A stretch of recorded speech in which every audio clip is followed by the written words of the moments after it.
其实我跟您说这么多，我并不是说您不要再埋怨他，不要再骂他了。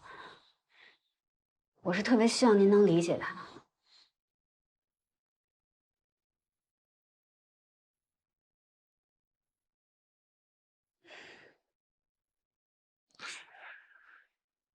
我想回家了，佳恩，能不能让那小子送我回去？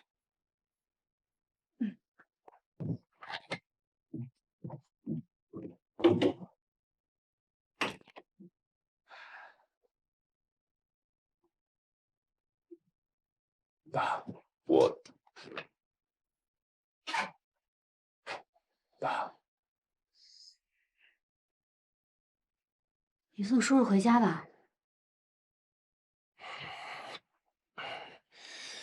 那我不知道怎么办。这边有我跟宋局盯着呢，杜某那边也很重要，贺子轩一个人忙不过来。快走吧。爸，我送你回家。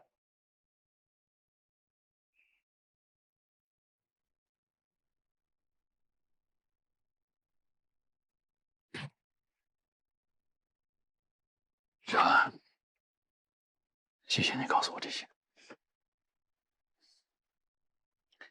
你是个好孩子。这小子呢，还得麻烦你多照顾了。您放心吧。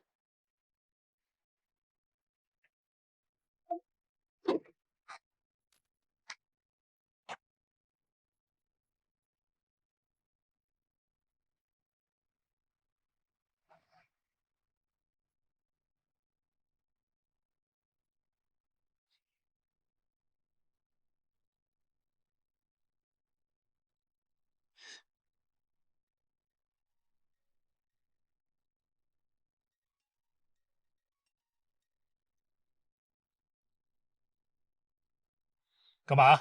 马俊海，你吃枪药了是吧？我忙着呢。你忙，我还不知道你呀、你是不是跟那个傅大勇在一起啊？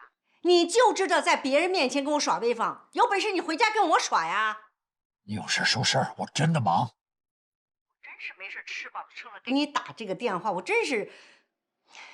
你那货送到了没有啊？没出什么岔子吧？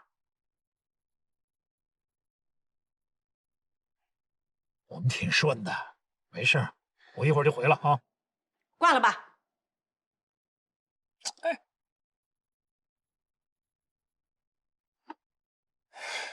爸，妈又生气了。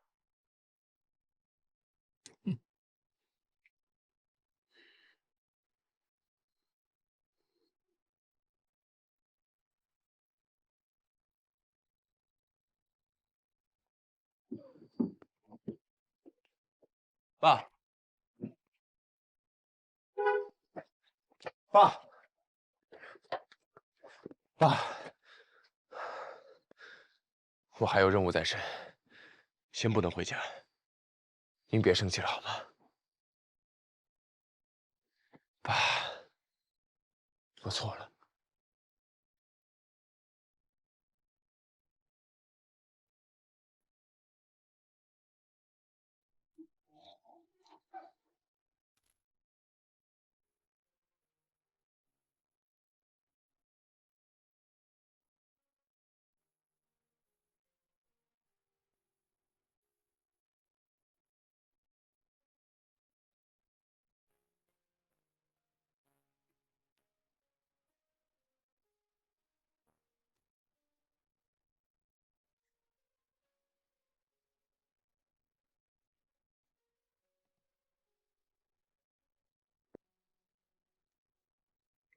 你注意安全。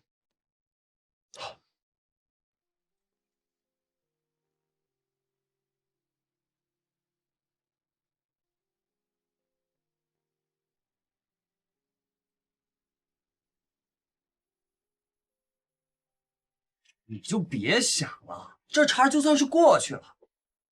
你跟你爸毕竟是老子跟儿子的关系，有什么不好说的？你赶紧把心收一收。现在最关键的任务是，赶紧想想怎么救傅某瑶，这抓捕的风声只要走漏出去一点，我估计他的命就保不住了。子轩，连接一下沈云，我们和宋局开个会。正要联系你们，傅大勇这边我们已经核实了，他女儿傅梦瑶确实被绑架了，这件事情非常棘手。傅梦瑶脱离危险之前，我们不能走漏任何风声。我认为，先把这批货发出去，然后再让海关以别的理由拖延他们的出海时间，至少不能让对手觉得自己已经被盯上。可是这样不确定因素实在太多了，很难保证交货的时候不会出现纰漏。而且就像宋局之前说的，我们的对方一无所知，我们不知道对方什么时候会来收货，不知道对方的人数还有人员构成，也不知道他们在接头的时候会不会有暗号，更不知道他们安插了什么暗哨之类的。我把这一次被捕的所有人员的相关背景资料都查了一遍，发现有2个人很可能成为我们的突破口。我到时候把详细资料全部发给你们。好，宋局，我建议，为了保证人质的安全，只要对案件有帮助，并且在法律允许的情况下，我们可以和他们达成一定的协议，给他们提供减刑、提供证人保护之类的。当然，具体要怎么谈，还得看你们。那傅梦瑶怎么办？我们现在根本不知道她被绑在哪儿。这件事情我会和晴晴汇报一下，如果有必要的话，我和子轩负责这个事。可以。现在的重中之重是要确保人质的安全，我们这边会尽量争取营救人质的时间。明白。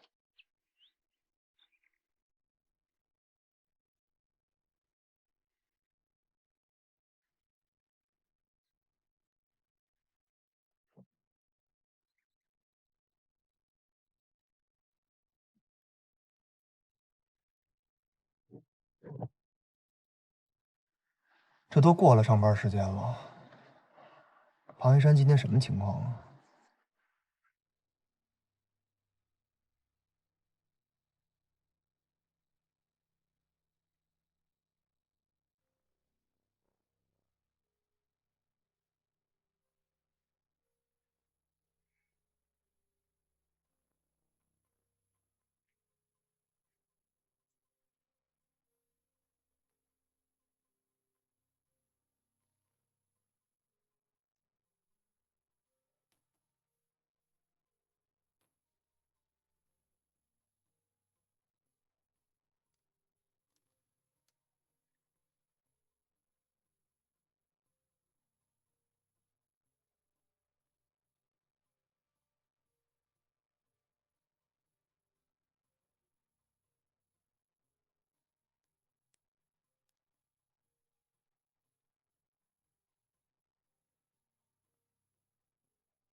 这也不是去锦华的方向啊。是啊，庞一山这是要去哪儿啊？好像是去市医院的路。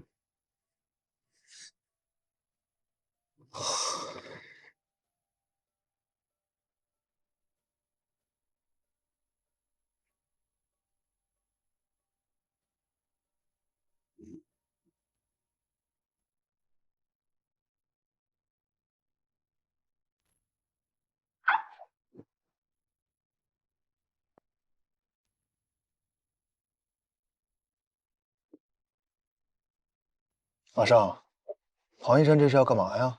现在所有能打的牌都已经放到了庞医生的面前，我怀疑他今天的行动可能和苗飞之前的对话有关系。你那边可以监听吗？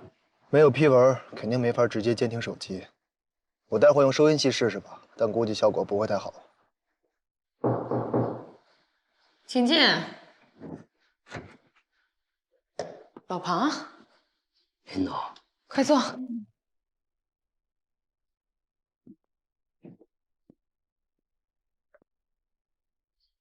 老庞，你今天怎么过来了？林总，我今天是向您来告别的。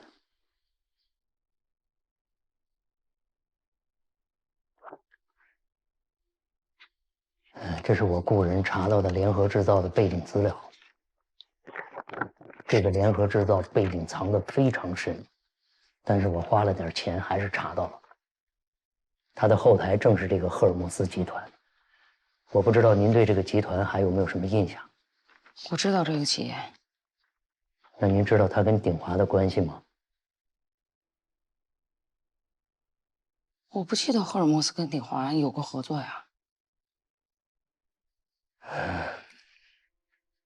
这个事情是您来公司之前的事情，大概有10年了吧。当时这是苗焕阳经手的生意，我知道一些内情。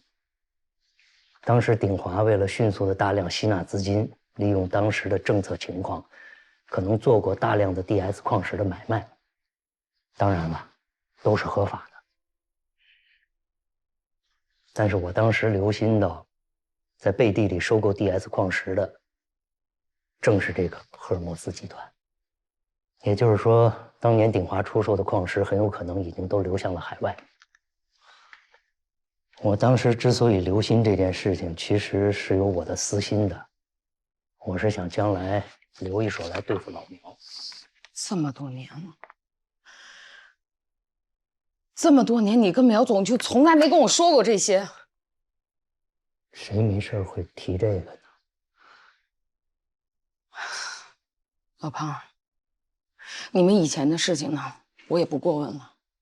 可是从现在开始，跟联合制造的所有合作必须马上停止。停下来就是死路一条。你有没有想过，这些年赫尔墨斯一直染指 DS 矿，他对鼎华的收购绝对没有那么单纯的。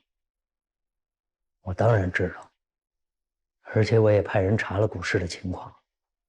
我觉得您也清楚，现在有人在暗地里分散收购鼎华的股份。如果我没猜错的话，就是联合制造干的，想借机控股鼎华。这件事情绝对没有那么简单。鼎华一直是政府高度关注的企业，如果我们都能查出来这些，政府不可能不知道的。关键时刻肯定会出手干预。这次交易绝不可能达成。所以说，要想让鼎华不崩盘，只有一条路，让国企介入。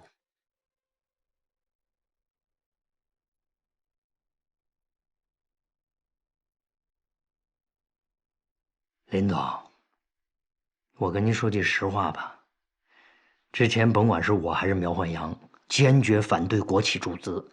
从表面上说，想给鼎华最大程度的自主权。其实私底下真正的原因，我不说，我想您心里也明白。国企一旦介入，我跟苗焕阳之前那些烂账肯定会被抖了出来。老庞，你在这里面到底有多少事儿？我这么跟您说吧，当年这些事儿，如果苗焕阳有一份，我至少有半份，铁定是跑不了的。我前2天问过苗飞，他虽然没有正面回答我，但是以我的估计，苗焕阳现在可能已经进去了。所以我今天来向您告别，然后就准备去自首。老庞，你能做出这样的选择，说明鼎华在你心里是有分量的。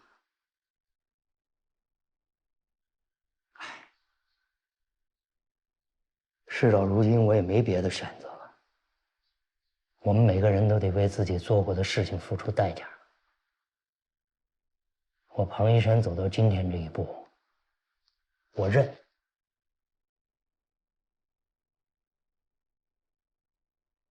我只是觉得，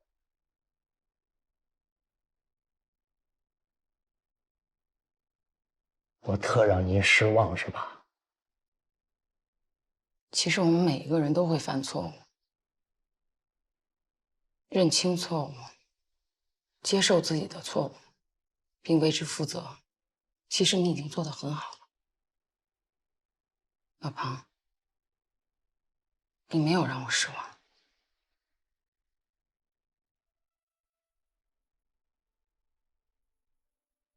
哎，这么多年了，其实我在苗万阳眼里就是个哈巴狗，公司其他副总没一个瞧得起我的，就包括我手底下的人都觉得我庞一山就会说大话、说空话，屁本事没有。在公司危难之际，其实您心里跟明镜似的，您知道我或多或少都会有问题，但是您还是选择了相信我，把公司交给我。知遇之恩，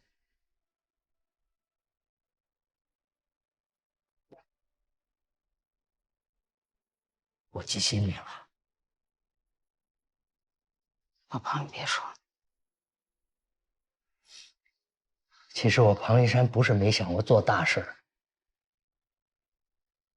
但是现在确实是来不及了。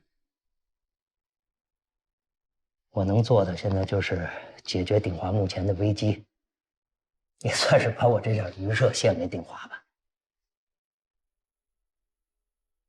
新的投资我已经让人去接洽了，我知道您身体还没有康复，但是可能还得有劳您去主持下面的工作。剩下的事情就交给我吧，你放心。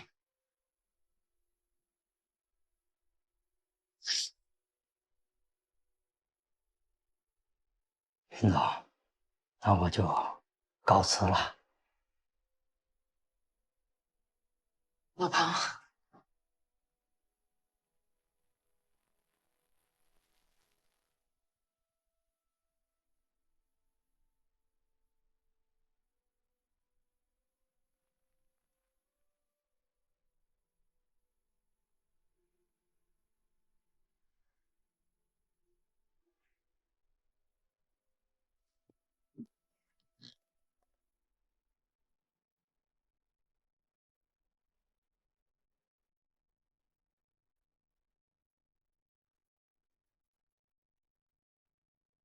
马上，刚刚庞一山说的你都听见了？我全部听到了。那怎么办呀？庞一山这什么意思呀？你先给我盯住他，确保他真的去刺手就行。行。还真是没想到是这种情况。你别说，庞一山这个人还有点觉悟。你不觉得很奇怪吗？这有什么奇怪的？庞一山就是被咱们逼得没办法了，与其到时被抓现行，还不如自首，还能够减轻点罪行呢。不是，联合制造去收购鼎华这件事情，根本不需要我们出面解决，鼎华自己就会弄清楚背后到底发生了什么。但是你不觉得这局布得很糟糕吗？对方花了这么大的时间，为什么要布这样一个昏局？好像有点道理啊。而且这显然是不可能成功的。刚才林总说的非常有道理，政府到了那一步肯定会出面。这件事情，联合制造不会不知道，乔西川也不会不知道。听你这么说，确实有些奇怪。我们再说一下走私的事儿。傅大勇提交上去的开采权限，想被识破那是很简单的事，只是需要一点时间罢了。但是你不觉得这两步棋走得特别难看吗？之前和咱们斗的对手根本就不是这个水平。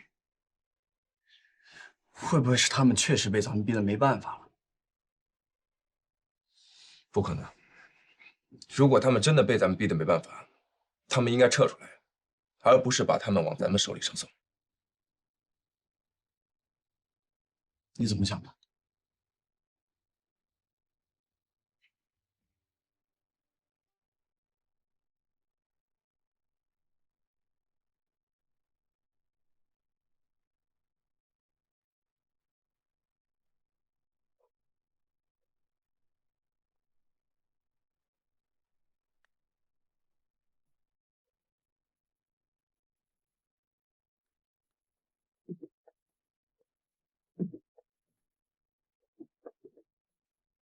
宋局，傍晚7点钟的时候，对方走私团伙已经把货接走了，一切都很顺利。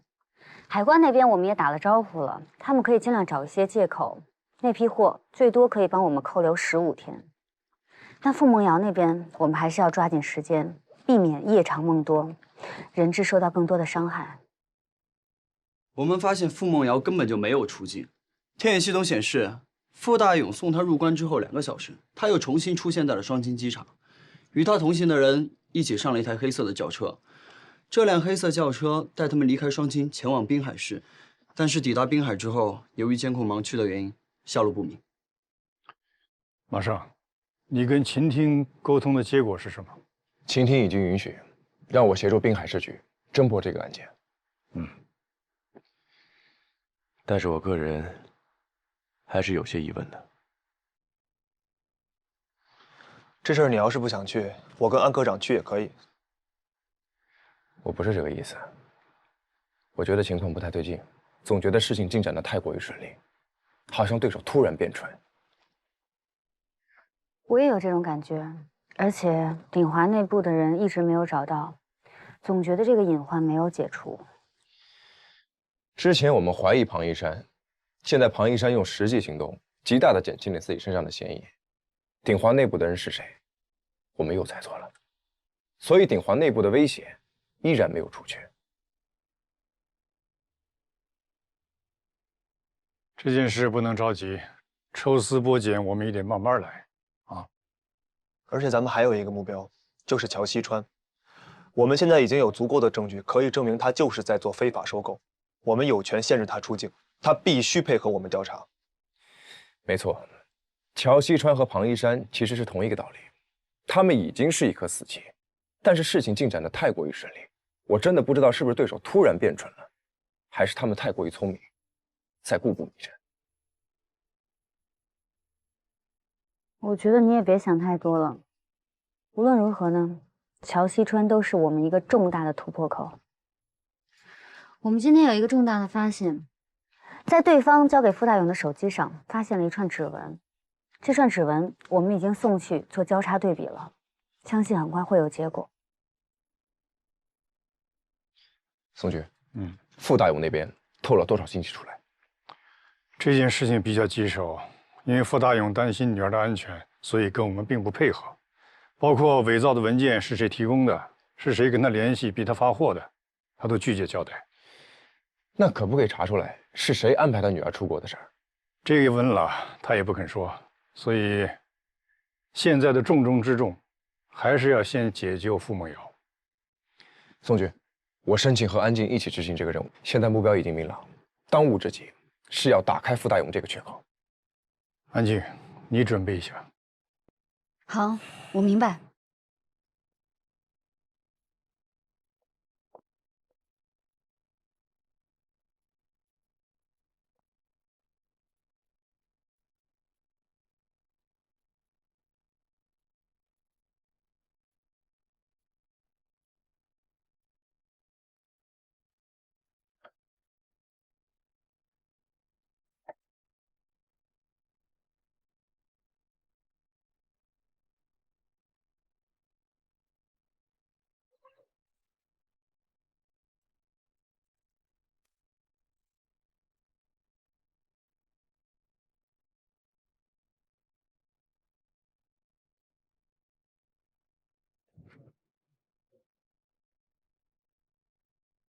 回来了。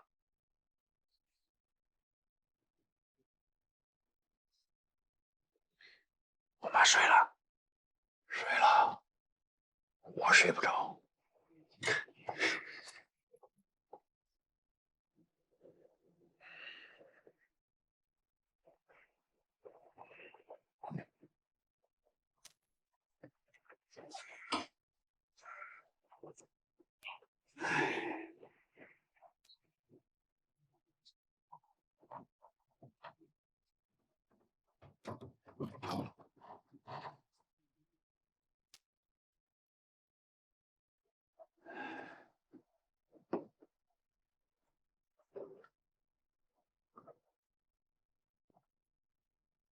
爸，你没把我的事告诉我妈吧？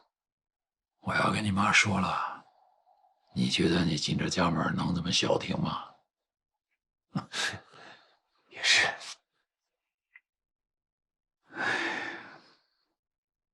我现在呀，有一种特别深的挫败感。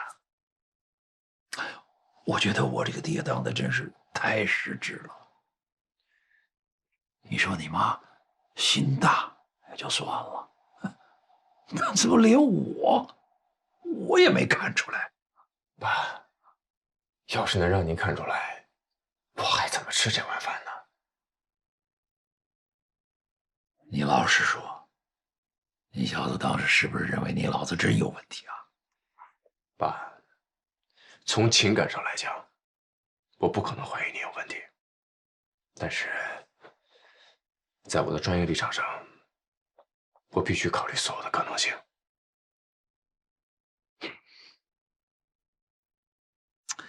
以前呢，我总是觉得你啊，跟这10年前、20年前没什么区别，你还是得臭小子，到处跟我惹麻烦。可现在呢，我连跟你说话都有点紧张，不知道哪一句该说，哪一句不该说。爸，您真不用这样。我再怎么说，我还是您儿子。您既然知道我的身份了，那肯定是瞒不过我妈的。但是爸，现在还不是时候，我得求您帮我再买一段时间。等到了合适的时机，我自己去告诉我妈。这你放心，我心里有数。谢谢爸。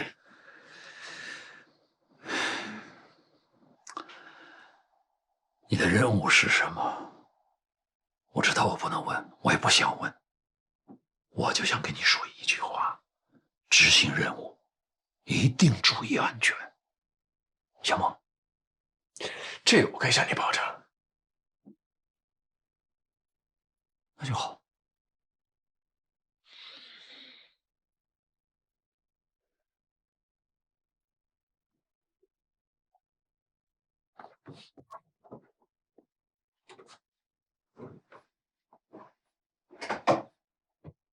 哎，你这是要出去住啊？啊，对，我去出差2天。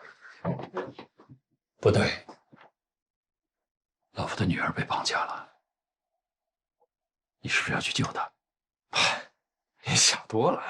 你小子到现在还想骗我？我跟你说，我都想明白了。你干这一行，连身份都要瞒着你爹，执行的任务肯定不是一般的任务，也肯定不会没有危险。可你既然选定了做这一行，我就得支持你。但你要想让我不担心你，这怎么可能？所以啊，你要是真的孝顺，就赶紧把事情办完，早点来跟我报平安，好不好？好，我一定尽快回来。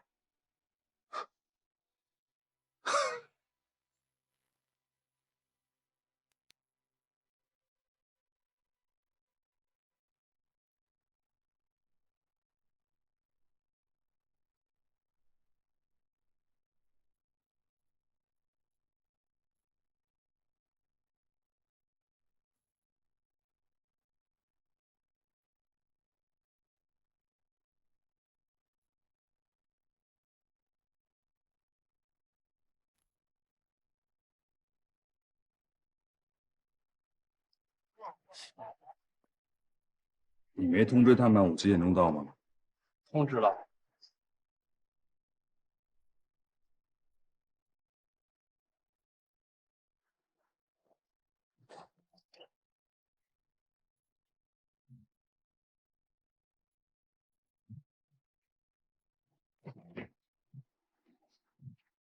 哟，林总，你已经康复了。先坐吧。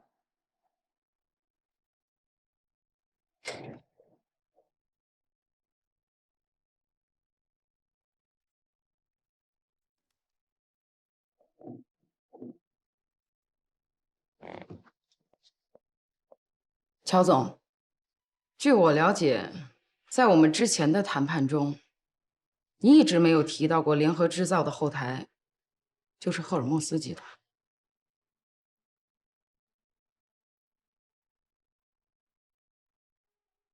怎么了？这有什么关系吗？这个关系很大。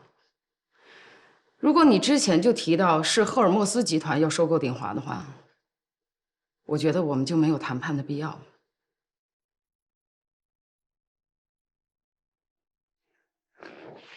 林总，你不想继续跟我谈了，你打个电话给我就行了。你为什么要让我亲自来这儿呢？既浪费我的时间，又浪费您自己的时间。毕竟现在要抓住救命稻草的是你们鼎华，而不是我们联合制造。既然这样，告辞。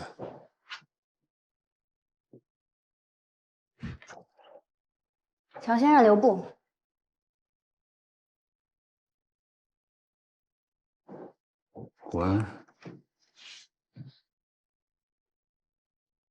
这事跟你们国安有关系吗？我们现在呢，已经掌握了相关的证据，能证明联合制造恶意收购鼎华的股份，达到控股的目的。纯属无稽之谈。我相信你们手里掌握的所谓的证据一定经不起推敲。我就是个生意人，而且我也不是中国公民，别拿你那套吓唬。您的身份我们已经调查过，所以我今天是非常客气的在跟您说这件事情，希望您能够好好的配合我们接下来的调查，暂时不要出境，否则的话，我们可能会采取强制措施。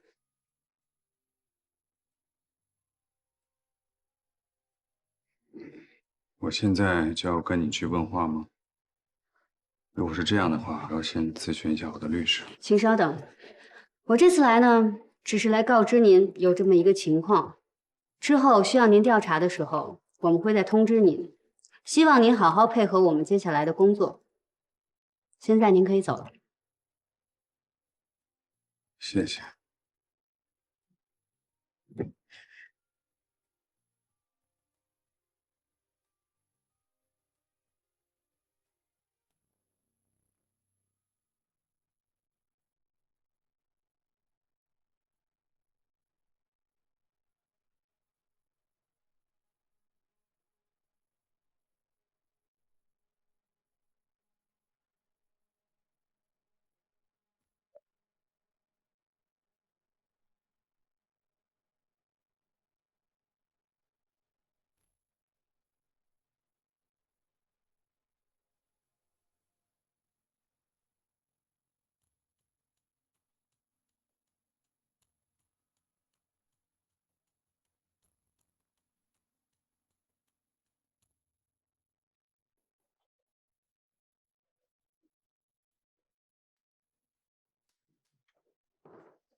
哎，儿子，等一下，等一下，来，包给我，包给我。包？哎呀，你说说，你这个差怎么出的那么突然呢？也不提前打个招呼。你说鼎华现在都这样了，你出差去哪儿啊？这是？哎，妈，这些不用带了。哎呀，不行，我就是简单的出个差，过2天就回来了。这都是你爱吃的。来，哎，这感冒药真的不用带？哎，不行，这个你必须带着。你说你平时万一我头疼脑热、胃不舒服的，吃了都管用啊！别总不拿自己身体当回事。知道了，我会注意身体的。给你。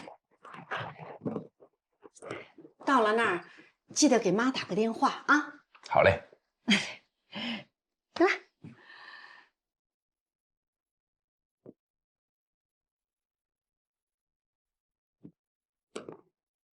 爸，我走了。老马，你干嘛呢？儿子要出门了。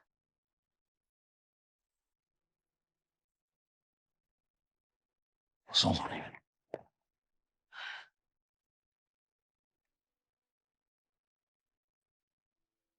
儿子，记得给妈打电话，别忘了啊。这一夜我算是想明白了，你早就不是个孩子了，长大了，早就不需要你妈，不需要我来保护你了。可是没办法，我们这些做父母的，不可能不担心你。你长再大，在我们心里也是个孩子。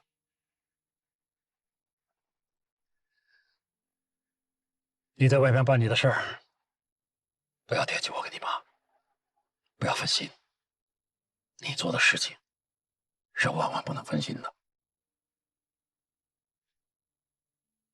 爸，您放心吧，我一定尽早把事情办完，回来给你们报平安。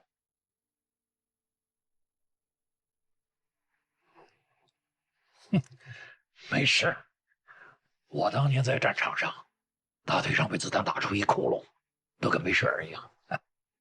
男子汉大丈夫嘛，啊！爸，就送到这儿吧，一会儿有同事来接我。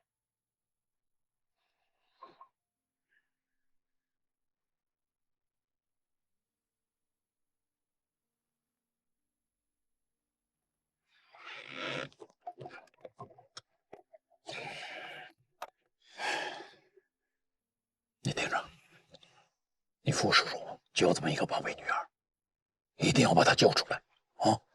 保证完成任务。行了，走吧。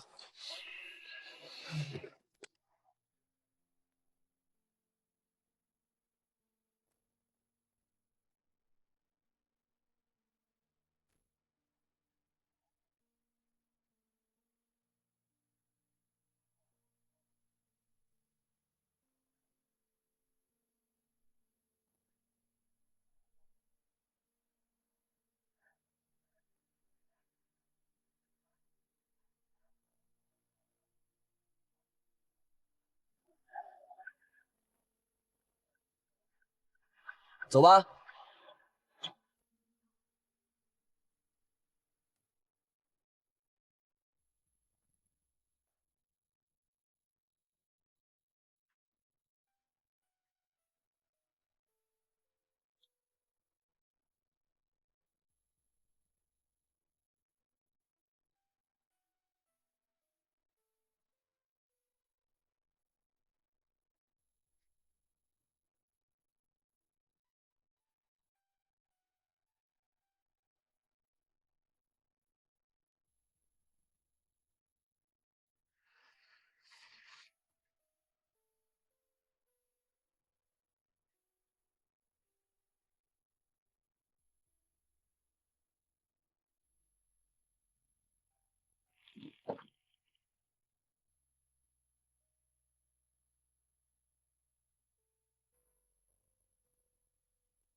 你那边怎么样？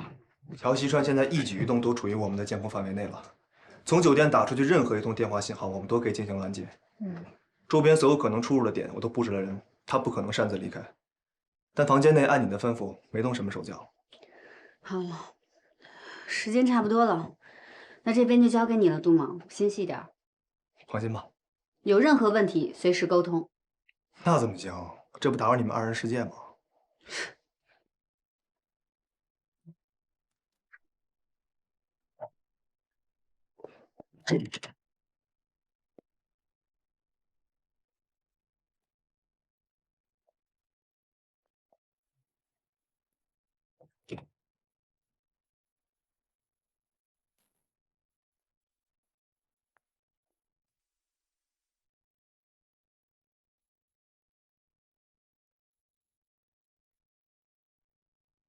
组长，监听不了这通电话，这是卫星信号。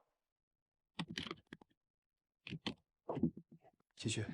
We must stop purchasing now. I got tailed by the MSS.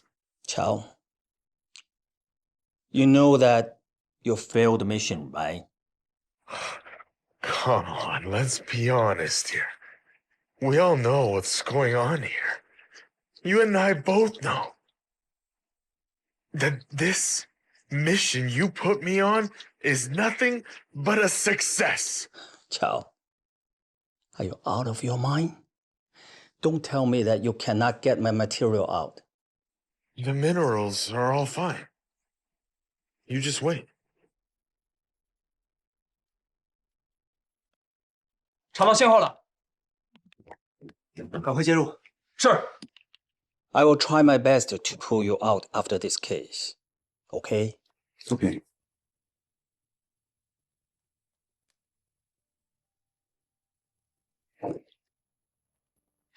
电话挂断了。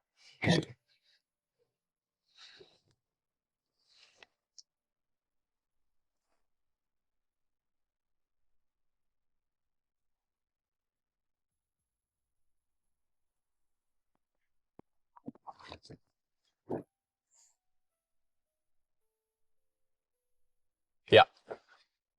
Yes, it's me. Keep up your work. Qiao has already finished his mission. But remember, always make sure to watch your back. According to Qiao, the MSS may already be ahead of curve. Got it. I think I know what to do.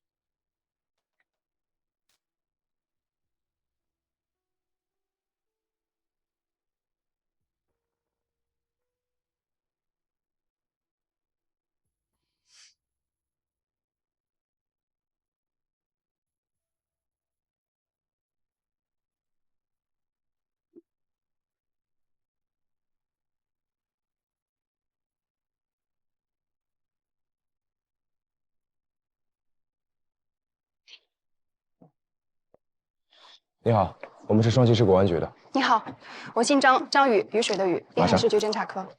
安静。这里都是消毒水的味道。对，整辆车都被绑匪用消毒水冲过了。这么说 ，DNA 样本应该已经被破坏了。根据你们的情报，我们排查附近区域找到了这辆车，但嫌疑人已经换车逃走了。这附近没有摄像头，估计是提前踩好了点儿。有其他线索吗？古思威，滨海本地人，是个惯犯，刚放出来半年不到。能确定吗？嫌疑车辆经过收费站的时候，被监控器拍到了司机，他做了伪装，但脖子上的项链太明显，应该错不了。能定位到他现在的位置吗？我们的技术人员在用天眼系统搜索，但他一直没有露面，只能再等等了。我们能进去看看吗？这是我的同事傅凡夫。你好。别介意，他就这样，话少。来。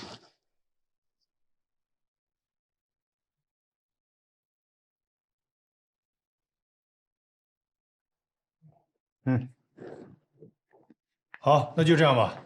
啊，注意安全，随时联系。什么情况？傅大勇带来了，在审讯室呢。按您说的，没给上铐。状态怎么样？比昨天好多了。我们现在掌握了1名犯罪嫌疑人，但是线索有限，形势并不乐观，必须尽快让他开口。是。乔西窗的情况怎么样？一直在酒店，完全没动静。现在是小李他们在盯着。啊，走，我们先找傅大勇谈谈。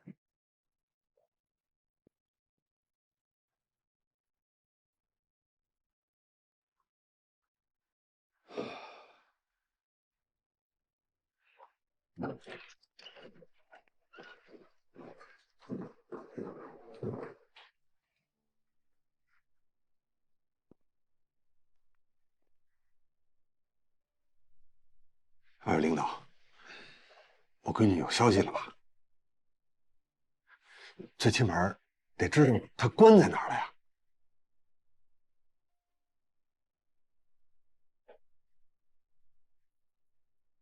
我明白了，你们这是连我姑娘是死是活的不知道。现在只能告诉你，我们在全力营救当中。傅老板，那批矿石还扣在海关，对方拿到货以前是不会伤害傅梦瑶的。我都跟你们说了，只要是把我闺女救回来，我什么都告诉你。你知道吗？现在多一条线索，你女儿就多一份平安。你想过没有？你现在这么做是保护犯罪分子，是替他们打掩护啊！您说的这个我也想过，我不是不想帮你们，可是我真不敢冒这个险。万一走漏出去这消息，那我闺女可就没救了。这种事儿啊，我不是没见过，真走到了绑人这地步，啊，那是做好了打算，真敢撕票的。你说，我再给你们透露点消息，你们再去抓几个人，这事儿还能瞒得住吗？那我姑娘还能活吗？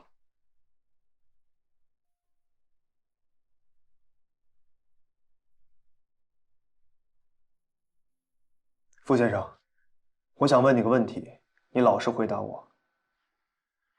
万一傅梦瑶真有个3长2短，你准备怎么办？真要是敢动我姑娘，老子就是豁出去倾家荡产，也得弄死他们。先不说你这个打算本身就是违法的，我问问你，你怎么弄？除了那些联系你的人，你还知道背后都有谁吗？凭你的能力跟资源，你查得到？你查不出，你怎么弄？所以，现在不是说硬气话的时候。我明确的告诉你，傅梦瑶要是真出了事儿，你什么也做不了。这辈子剩下的时间，你只能后悔，后悔自己没早点跟我们合作。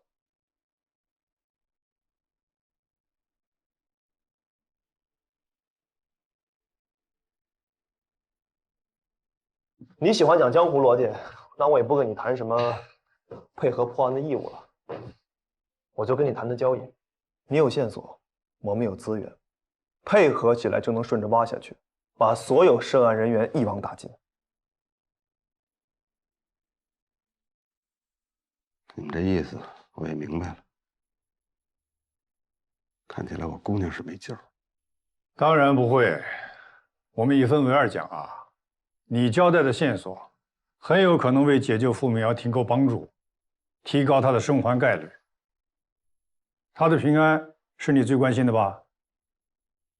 与此同时，我们还能根据你提供的信息，尽快锁定所有涉案人员，避免他们逃窜。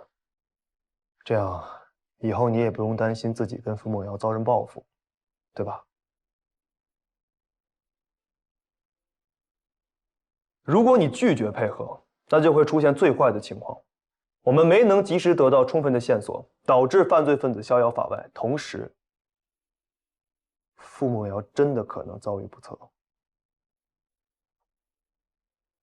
傅先生，到了那一步，你刚才还说什么弄死他们，这不都是空话吗？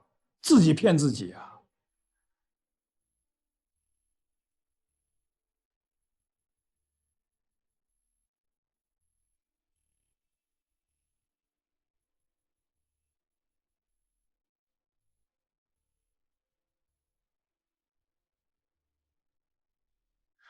杨迅，谁？中间搭线的那个人，叫杨迅。杨迅，真想不到是他。宋局，先抓了再说。先去我办公室。我们排除过杨迅的嫌疑。苗飞提供的证据证实，杨迅的那些来路不明的资金是通过虚假报销从鼎华挪用的。您是担心苗飞在这件事上撒了谎？要是这样的话，苗飞一定有问题。现在抓捕杨迅，很可能会惊动他。可杨迅随时有可能逃窜，这样放着会不会不太好？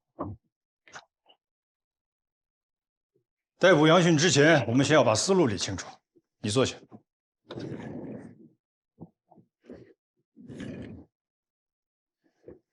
当初苗飞提供的那些证据，你们核实过吗？马上对苗飞提供的那些报销凭证做了鉴别，确定不是伪造的。而且这些票据的时间跨度长达2、3年。时间的跨度有2、3年。那么假设苗飞跟杨迅是同伙，当他知道我们开始怀疑杨迅，就以贪污公款为名，把杨迅赶出鼎华，实际是在掩护他，替他洗清嫌疑。要这么说的话，那他们2、3年之前就开始设计后路了。那这行动逻辑也太缜密了吧？苗飞认识周炼，也是2、3年之前的事。开始进攻之前，先想好防御的策略，这帮间谍完全有这个策划能力。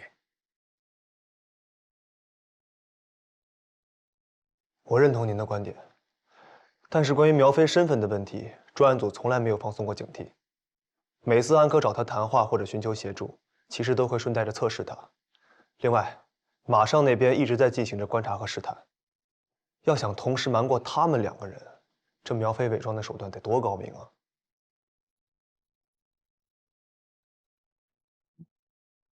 你的意思是，如果我们把对手想得太完美了，那我们就只能固步自封，什么也动弹不了了，对吗？是。但是你别忘了，傅大勇没有理由撒谎啊。他这个时候牵出杨迅，那他一定是间谍组织的成员。如果他离开鼎华的时候身份是干净的，那么这才过去了多长时间啊？这么快就跑去给间谍组织卖命了？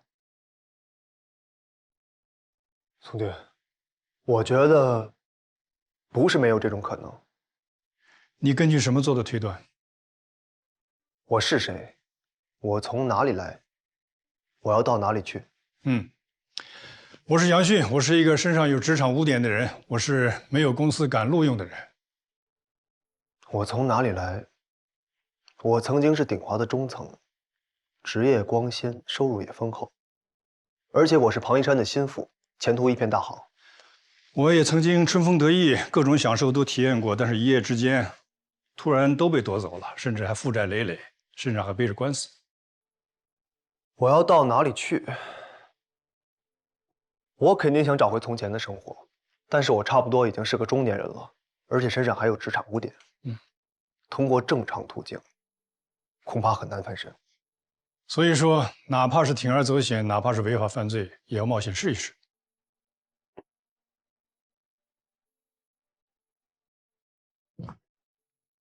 确实符合逻辑啊。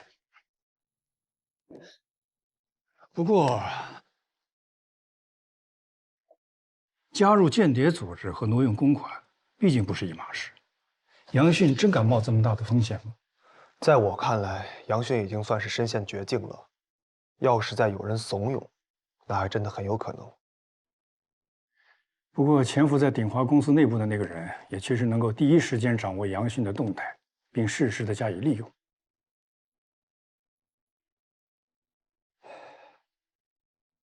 我们的分析啊，只是一种可能性，并不能完全排除苗飞在这件事情上的疑点。但是有一点可以确定，我们抓了杨迅，就可以牵出策反他的那个人。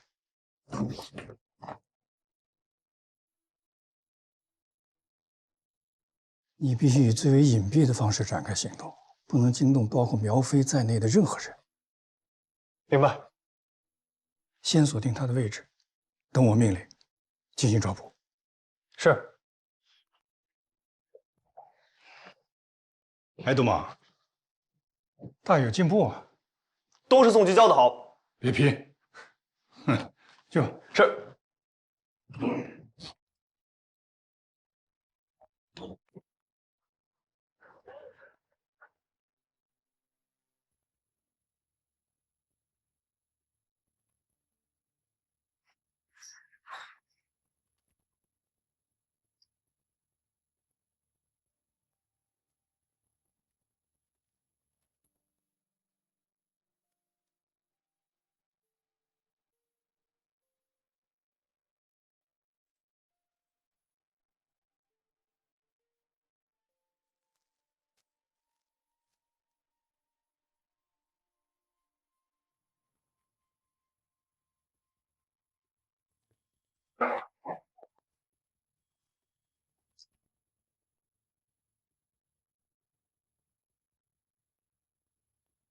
各小组注意，目标马上出现，别跟得太近了。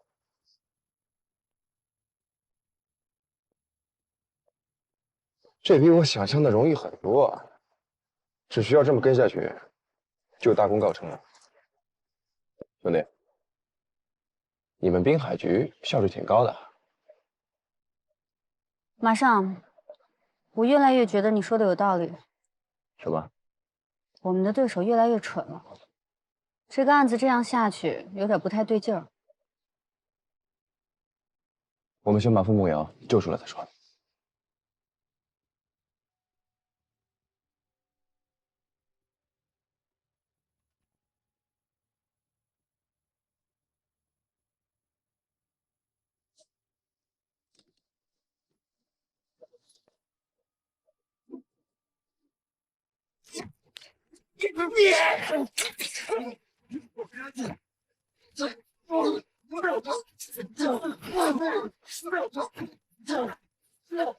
什么情况？这是谁的人？这个不是我们的人，是我。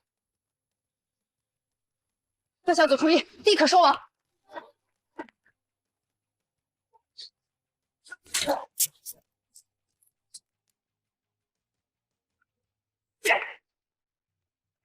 滚开！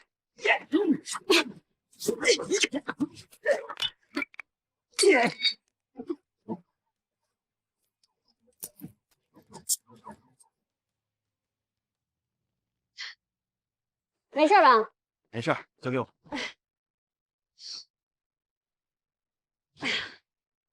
想不到你身手还不错啊！还行吧。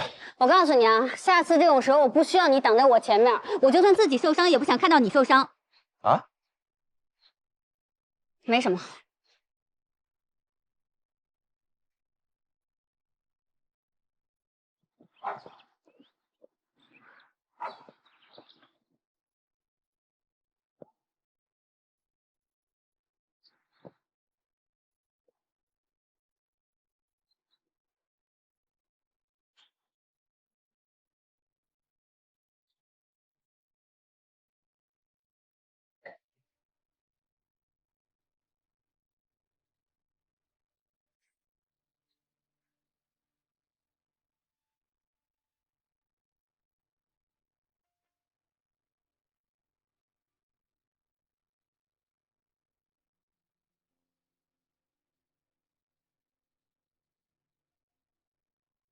宋局，来，东宝，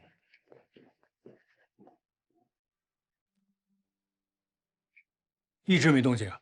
没有。哦，看他那样，我还真以为傅大勇冤枉他了。杨迅之前挪用公款，不是还欠了鼎华一大笔钱没还吗？已经核实，2天前突然还上了。刚好就是在傅梦阳被绑之后，傅大勇出货那天。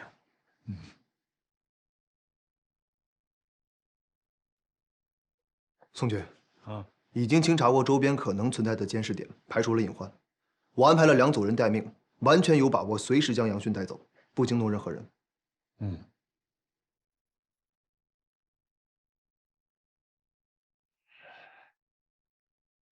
很好，执行吧。是。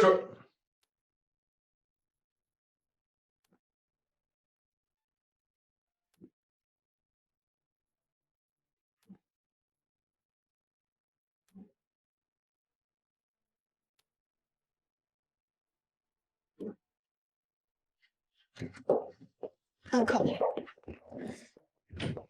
你那边怎么样？那几个人也是刚放出来的，伍思卫跟他们在监狱里面结了仇，今天纯粹是碰巧撞到了。手机呢？完全没有相关的通话记录。他们团伙之间应该使用专门的手机联络，他没带在身上。这么干耗下去不是办法。他明显是出来买东西的，要是回去晚了，同伙怀疑，对人质会非常不利。那他死活不开口怎么办？先晾着他吧，一会儿我们再试试其他办法。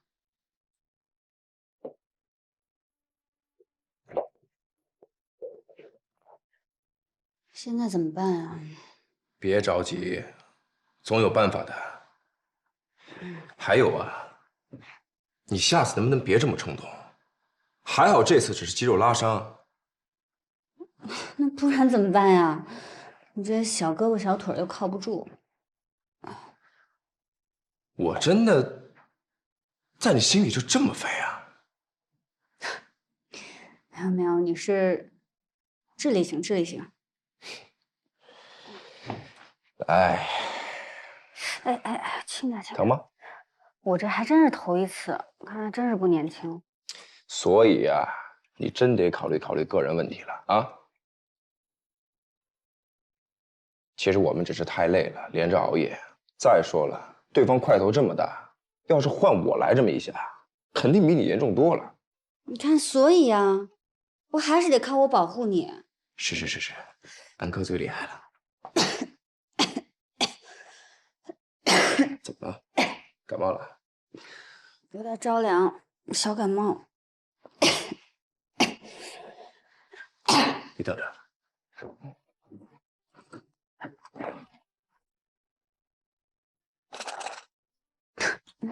怎么还会有人随身携带感冒药呢？我妈非得让我带，我刚开始还说了不带，幸亏带了，这不借花献佛了吗？我就知道你没那么体贴。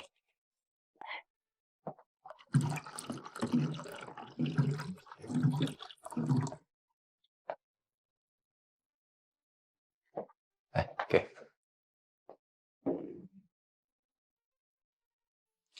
哎，刚才你说，就算受伤，你也不希望我出事儿，这是什么意思啊？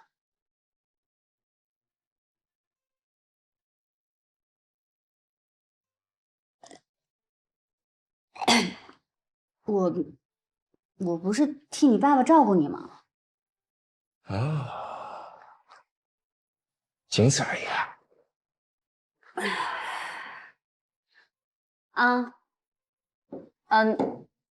这儿有 WiFi 吗？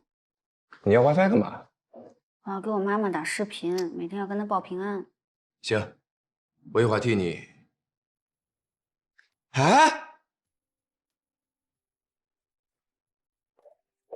她的手机呢？怎么了？他手机上没有联系方式不要紧，理论上来讲，他每经过一个 WiFi 信号源，手机后台就会自动存下地址信息。滨海无线网络覆盖一定不会低，我们可以通过这些信号源拼凑出它的活动范围。可以试试。小张，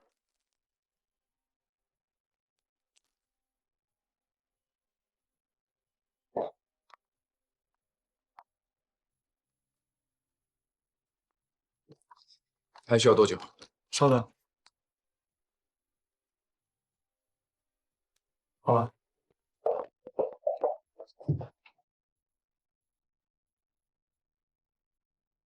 说不通啊。他这2天常去的几个地方，都是城区最繁华的地段，不可能把人囚禁在这种地方。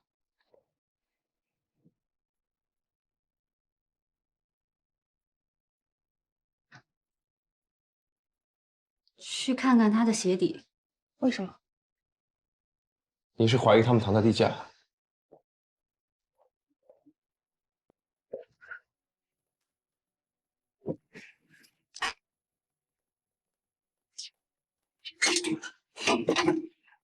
你要干嘛？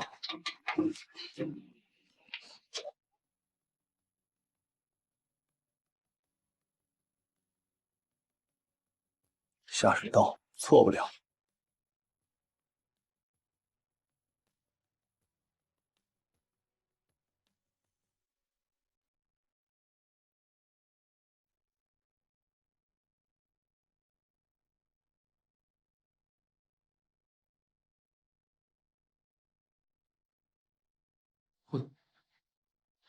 我都交代过了，钱我已经还给鼎华了。他们说我还了钱就不会起诉我的，真的。少在这避重就轻。我告诉你，傅大勇就在隔壁的审讯室。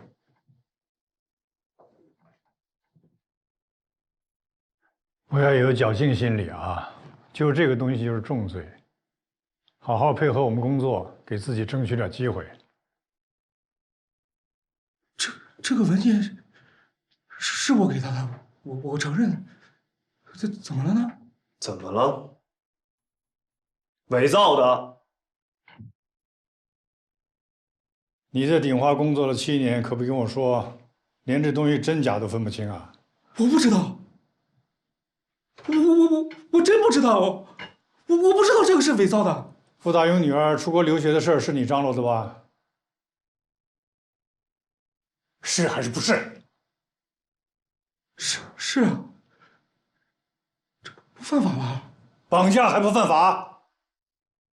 傅某阳还没出境就被绑架了，这是早有预谋的犯罪。杨轩，你身上事儿大了。绑架？你可别说你不知情。我真不知道，同志，我真的不知道，不是我干的，真的。那谁干的？我说，我什么都说。同志，你们想知道什么我都交代，但是你们得相信我，我也是被骗了，我是受害者，真的。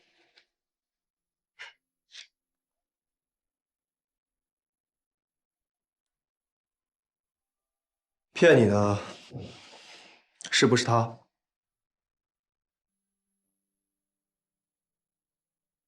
不是，骗我的那个人叫和平。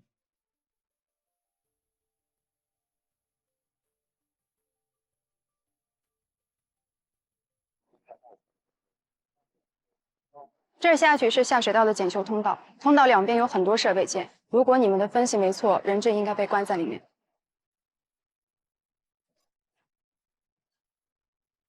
已经摸清了人质的位置，他暂时安全。一共有3名嫌疑人，其中疑似2人携带武器。有把握吗？没问题。行动吧，请务必保证人质的安全。是。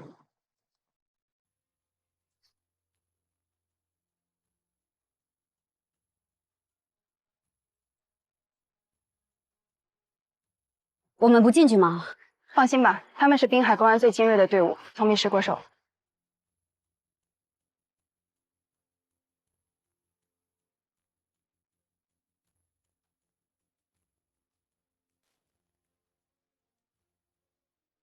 报告，人质解救成功。人质解救成功。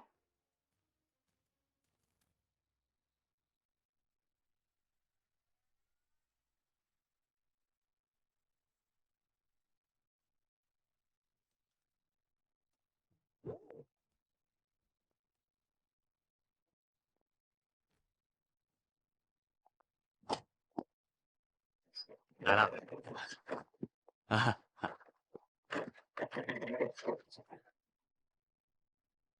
宋局，宋局，来，快坐下吧。啊，来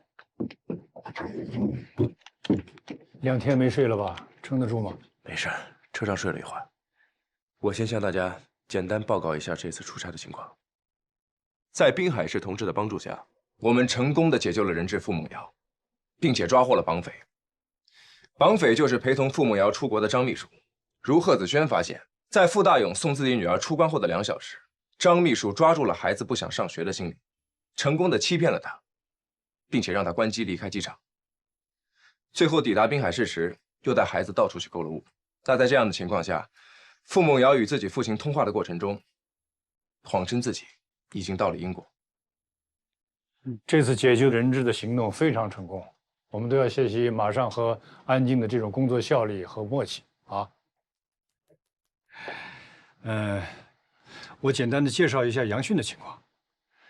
他坚称自己是为了偿还鼎华的债务，拿人钱替人办事，其余的罪行一概否认。前面通过他的交代，我们配合公安部门，成功的捣毁了一个地下赌场。而且他再三强调，不知道傅梦瑶会被绑架。他承不承认也不重要，光他伪造开采权限这一项已经足够拿下他了。现在的关键是，他和傅大勇的供词能不能一起指向乔西川？傅大勇跟杨迅一直是单线联系，他从来没有见过幕后的人，只通过手机进行过通话。还有安哥上次说的那个，手机上除了傅大勇的指纹之外，还有第2个人的。我们拿了和乔西川的做了一下比对，指纹不是他的。和平呢？身份是假的，公司是空壳，出了事之后就蒸发了，完全找不到下落。那有没有可能是乔西川假扮的？这个我们想过，也对比了杨迅交代的跟那个人见面的时间。乔西川确实有可能利用双重身份与杨迅接触，但我们找不到证据。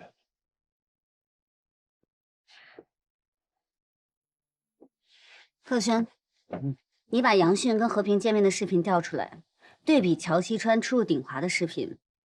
我记得天眼系统除了可以做人的面部特征识别，还可以进行体态的识别，对吧？OK， 交给我。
怎么了？小事，肌肉拉伤了。啊？怎么弄的？这2天执行任务的时候，没事，过2天就好了。马上怎么回事啊？抓人怎么还让你动手啊？特殊情况，你好好开你的车吧。啊，对，你们这趟来回够快的，才2天就把人质给救回来了。听宋局说，这次在审问傅大勇还有抓捕杨迅的时候，你起到了关键性作用啊。那是，也不看我跟谁学的。哎，等这案子结了，送你到省厅培训半年吧。为什么？我觉得你有潜力，还能再往上走走。不去。市局侦查科本来人手就不够，我一走半年，你们怎么办？这边你就不用操心了，我们自然有办法。那我也不去。你在哪儿我就在哪儿，工作这么多年，我都习惯了。就贫吧你。对了，静姐，现在你也知道了，乔西川很可能跟你爸的事有关。真到了抓捕的时候，你可千万控制好情绪。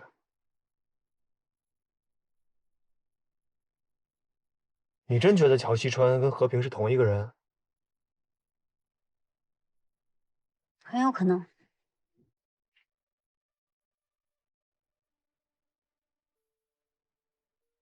从头说起的话，因为安静父亲当年那个案件，咱们不是怀疑和乔西川有关吗？对，当年跟苗焕阳接触的那个徐鹤也是10年前消失的，跟乔西川出入境的时间相吻合。你当时不是推测这2个人有可能是同一个人吗？虽然这看起来只是一个巧合，但是咱们有没有想过，如果乔西川他可以伪装成有30岁年龄差距的人，他想伪装成和平，岂不是更容易？不一定。如果天眼系统真的确认和平就是乔西川假扮的，那么徐鹤和乔西川是同一个人，也不是没有可能的。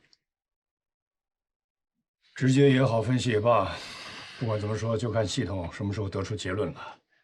只要有足够的证据支持抓捕，剩下的事情都可以通过审讯解决。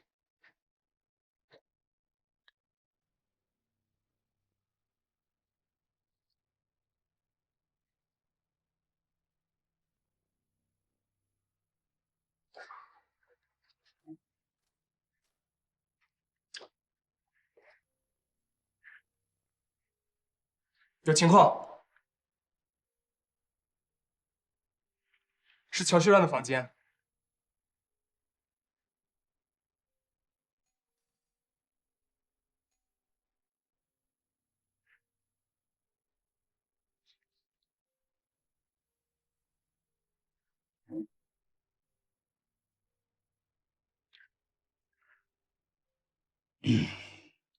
谁？先生，您订的晚餐到了。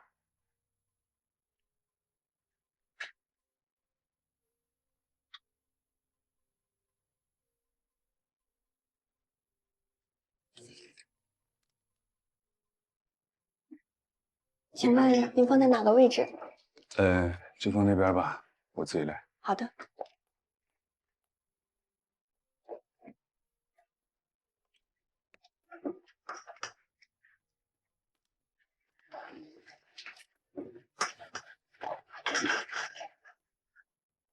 请慢用。好，谢谢。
Don't give me that.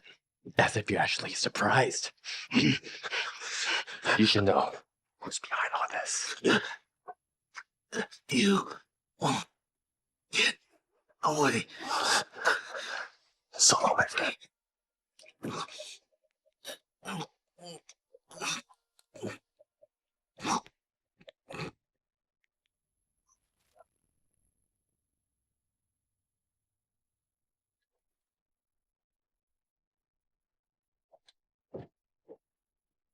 有情况吗？一切正常。刚才有一个送餐的服务员进了乔西川的房间，很快就空着手出来了。科长，咱们还不抓人吗？正在比对信息，应该很快就会有结果了。通知各小组做好抓捕准备。明白。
宋局，比对结果出来了，和平就是乔西川本人，立刻执行抓捕，务必保证目标的安全。是。行动。是。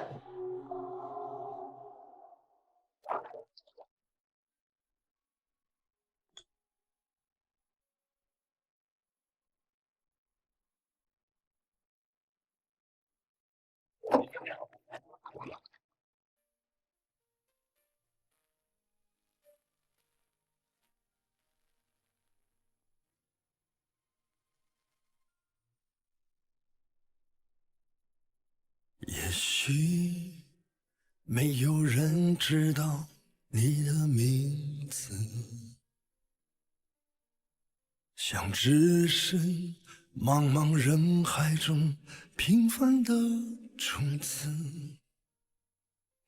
一遇阳光就绽放出最美的样子，燃烧青春，直到所有黑暗都消失。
我